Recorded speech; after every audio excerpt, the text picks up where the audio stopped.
Hello and welcome to Battle Ready with Missy Armstrong. We are going to prepare ourselves for battle by learning about the characters in the Bible, learning about their victories and their defeats.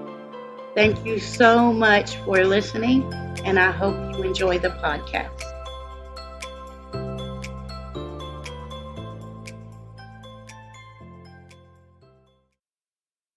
Last week, we talked about Adam and Eve, and we learned from various parts of their lives. And this week, we're going to learn about their sons, Cain and Abel. We'll be in Genesis 4 1 through 26. So, Adam made love to his wife Eve, and she became pregnant and gave birth to Cain. And she said, "With the help of the Lord, I have brought forth a man." Later, she gave birth to his brother Abel. Now, Abel kept flocks, and Cain worked the soil. In the course of time, Cain brought some fruits of the soil as an offering to the Lord, and Abel brought an offering, fat portions from the firstborn of his flock. The Lord looked with favor on Abel and his offering, but on Cain and his offering did not look with favor. So Cain was very angry, and his face was downcast. Then the Lord said to Cain, "Why are you angry? Why is your face downcast? If you do what's right, will you not be accepted? But if you do not do what is right, sin is crouching at your door, and it desires to have you, but you must rule over it." Now Cain said to his brother Abel, "Let's go into the field." While they were in the field, Cain attacked his brother Abel and killed him. Then the Lord said to Cain, "Where is your brother Abel?" "I do not know," he replied. "Am I my brother's keeper?" The Lord said, "What have you done? Your brother's blood cries out to me from the ground, and now you're under a curse and driven from the ground which opened its mouth to receive your to receive your brother's blood from your hand. When you work the ground, it will no longer yield its crops to you. You will be as a restless wanderer on the earth." And Cain said to the Lord, "My punishment is more than I can bear. Today you're driving me from the land, and I will be hidden from your presence. I will be a restless wanderer on the earth, and whoever finds me will kill me." But the Lord said to him, "No, this is not so. Anyone who kills Cain will suffer vengeance 7 times over." And then the Lord put a mark on Cain so that no one who found him would kill him. So Cain went out from the Lord's presence and lived in the land of Nod, east of Eden. Cain made love to his wife, and she became pregnant and gave birth to Enoch. Cain was then building a city, and he named it after his son Enoch. To Enoch was born Irad, and Irad was the father of Mehujael, and Mehujael was the father of Meshamel, and Methuselah was the father of Lamech. And Lamech married 2 women, one named Ida and the other Zillah. And Adam Ada gave birth to Jubal. He was the father of those who lived in tents and raised livestock, and his brother was named Jubal, and he was the father of all those who stringed instruments and pipes. And Zillah also had a son, Tubal-Cain, who forged all kinds of tools out of bronze and iron. Tubal-Cain's sister was Nema. Lamech said to his wife, Ada and Zillah, "Listen to me. Wives of Lamech, hear my words. I have killed a man for wronging me, a young man for injuring me. If Cain is avenged 7 times, then Lamech 77 times. Adam made love to his wife again, and she gave birth to a son, and she named him Seth, saying, God has granted me another child in place of Abel, since Cain killed him. So Seth also had a son and named him Enosh. At that time, people began to call on the name of the Lord.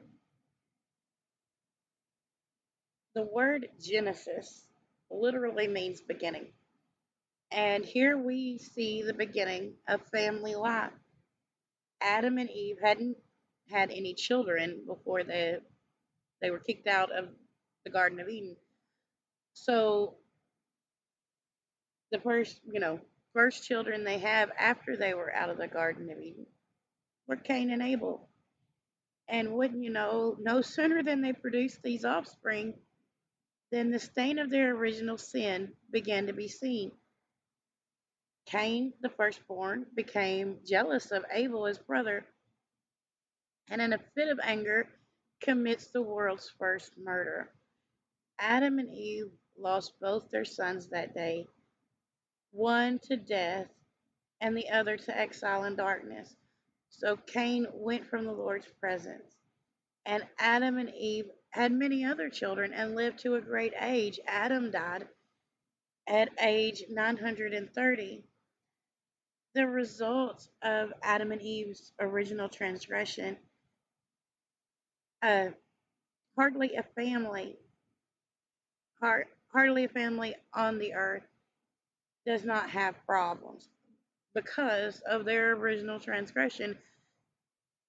In the first two children born of Adam and Eve, you see jealousy, misunderstanding, suspicion, and the root problem is disharmony, right? One over another. In today's homes, the same thing is inflicted in many, many families because of a refusal to let God be God, right? Now, Abel brought forth, you know, the fat from his firstborn flocks, and Cain brought some fruits to the soil. It doesn't say that Cain's were the first of the best or anything like that, but it does say that Abel's was the fat portions, the good juicy stuff that you can make oil and different things from. And he sacrificed that to the Lord. And instead of Cain going back and saying, "Okay, God, I didn't do right, but I'm gonna fix it. I'm gonna do better next time." He's like, "Well, I'm just gonna get rid of my competition. If I'm the only person giving offerings, obviously mine's gonna be the best." And that's exactly what he did. And you see that the Lord knew exactly what had happened. We know that God knows everything. And Cain acts just exactly like his mom and dad. As soon as the Lord says to him, "Where's your brother?" And he's like, "I don't know." And then he says, "Am I my brother's keeper?" Right? Do I look like somebody who can spend time just watching over my brother?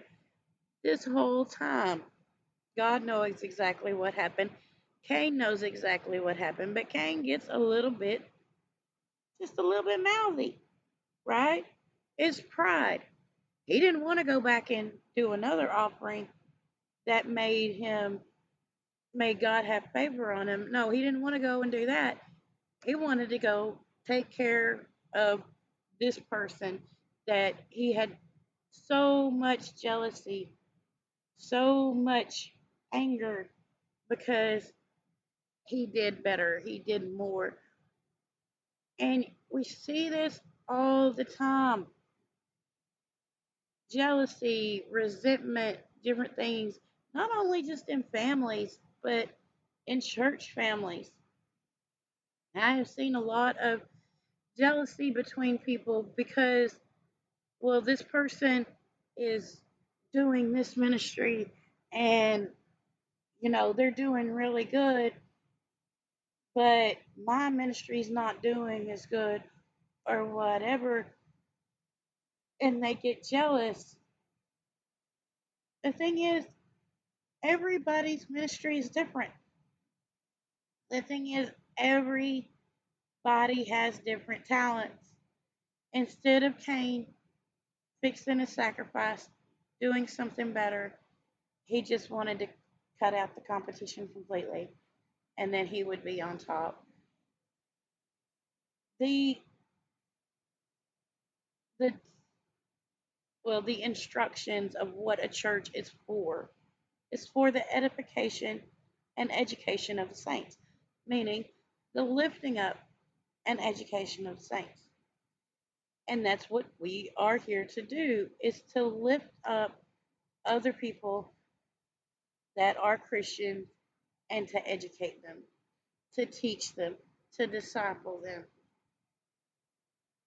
And here in this portion, we just get a glimpse, a tiny glimpse of what could happen if you allow the anger and the jealousy and resentment to build up inside of you like Cain did. So instead of focusing on what somebody else has done, focus on what you're doing. I used to look at other churches and look at other things and be like, oh my gosh, they have so many people. They're doing so many things. And I have a missionary friend who he would always tell me when I would talk to him about stuff, Jesus had 12. Jesus had 12 that he taught everything to. Now, there was a lot of people listening, and there was a lot of other people that followed him, but he taught 12. So you teach what God gives you. You teach, you still reach out, still try to grow, but make sure that you are teaching the ones you get. What use what use is a ministry if there isn't education, if there isn't some sort of witnessing or discipleship? That is what we're here for. That when we get distracted, like Cain did, instead of focusing on fixing himself, he focused on removing the thing that made him look bad, removing Abel, and in doing so, banished himself. His family, his mom and dad, hurt at the loss of two sons because one was gone. And he did marry and he had children. And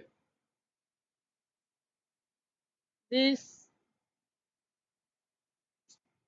kind of years later, great grandchild situation, Lamech, he kills the man and then he says the same thing.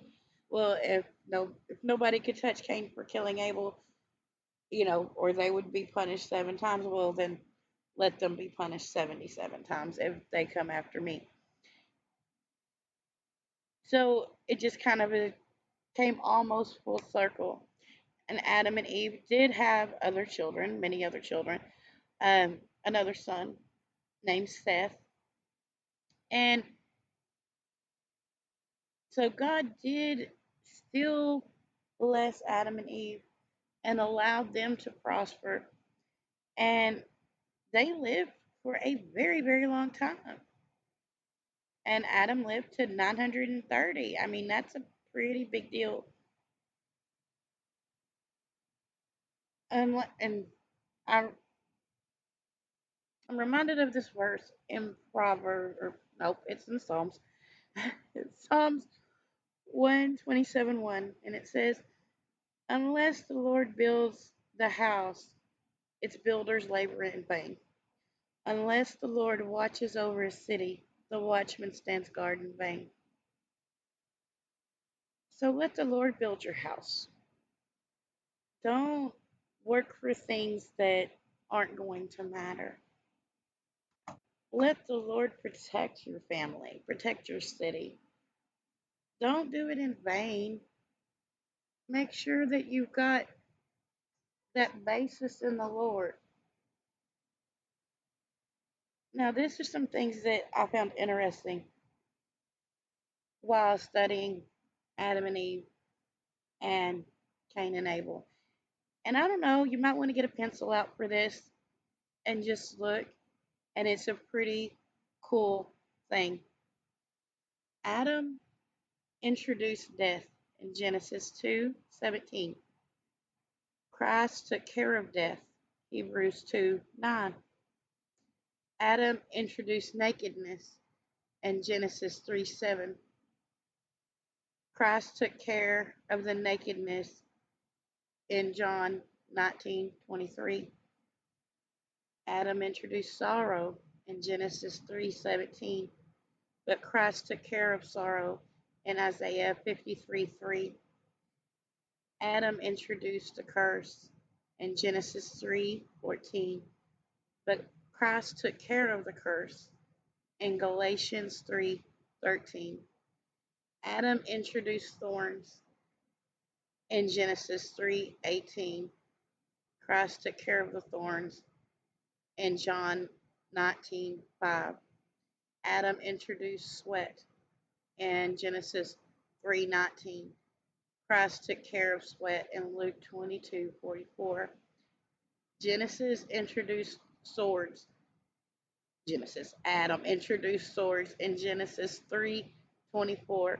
Christ took care of swords in John 19:34. And I just want to read this is First Corinthians 15:21 and 22. For since death came through man, the resurrection of the dead comes through man. Whereas as in Adam all die, so Christ all will be made alive.